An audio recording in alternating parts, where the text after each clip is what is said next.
Hello, everyone. Thank you for calling in on my channel.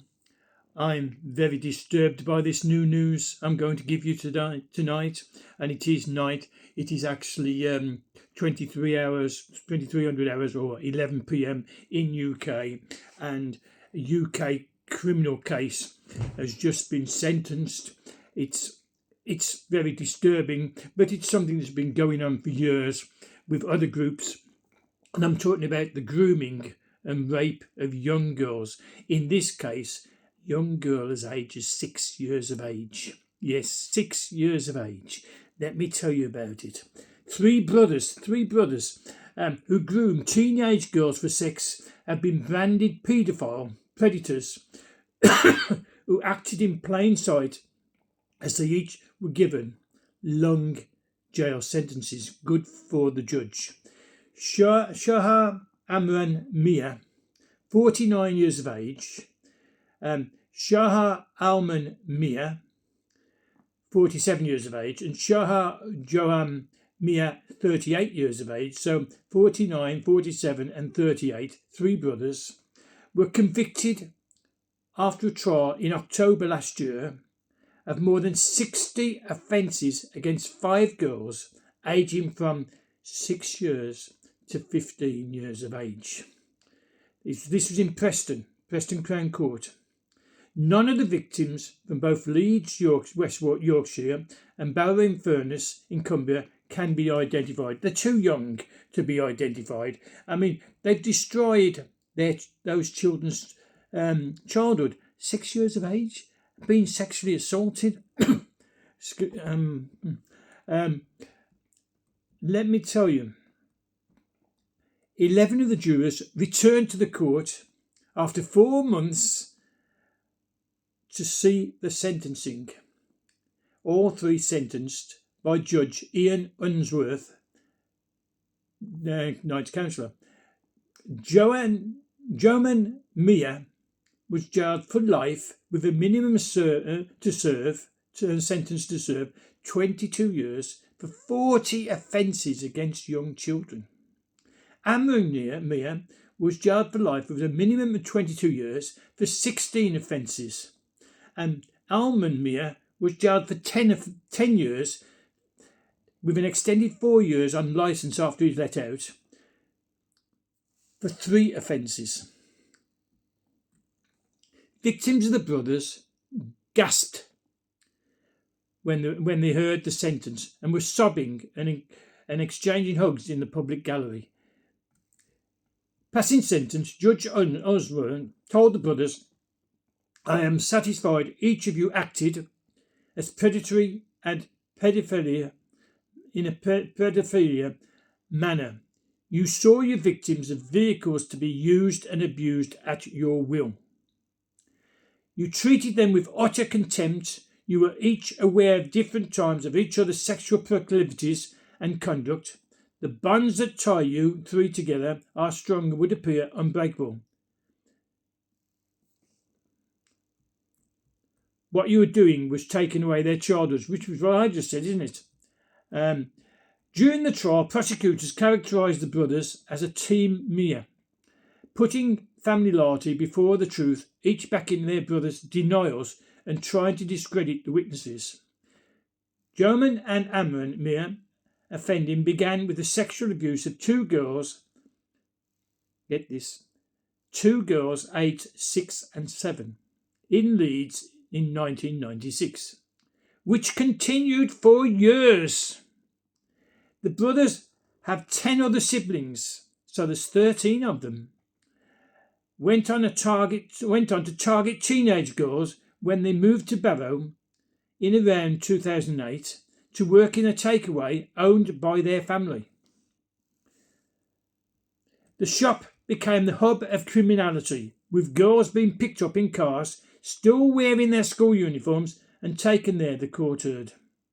In the rooms above the shop, the youngsters were plied with drink and drugs and given cash and cigarettes, and the 3 brothers would carry out sexual assaults on scabby beds. That's their word, scabby beds. Judge Unsworth said that in Barrow the brothers were not acting in the shadows but acting in plain sight. And each of the victims were vulnerable, with the brothers confident if they blew the whistle, they wouldn't be believed. Well, they knew they wouldn't be believed because for years, for decades, in the Rochdale and places like that, the victims would go to the police, the social worker would go to the police, and the police would do nothing about it. So he was encouraging them, wasn't it? Joman Mia started a relationship once they'd moved to Barrow with a 14-year-old girl, grooming her by giving her gifts, alcohol and cigarettes. Around that time, Alman Mia started a relationship with a 15-year-old girl.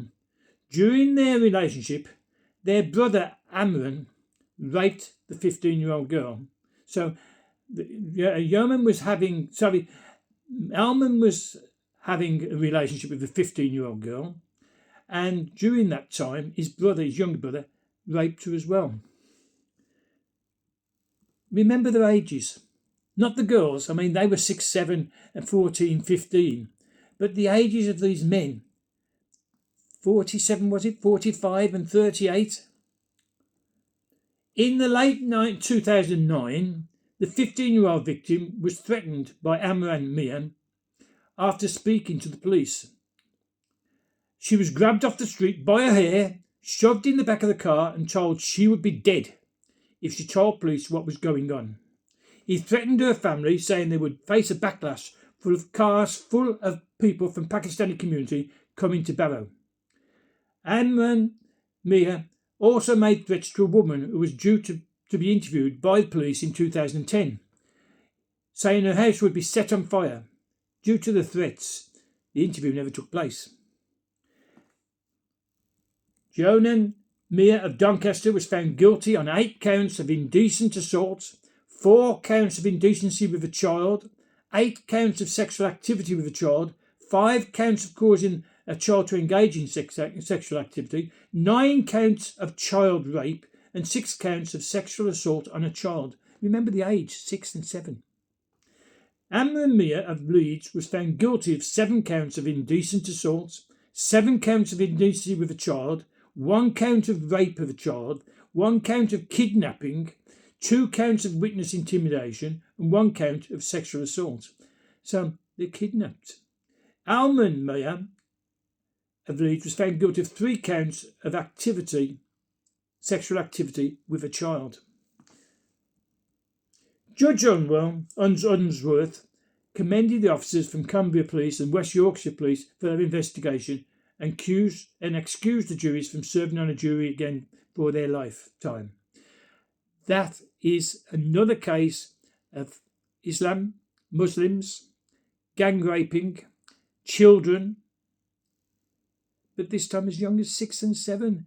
The other gangs that we knew about in Rochdale, they were starting them at 10 and 11 years of age. But these have gone down to 6 and 7-year-olds to sexually assault.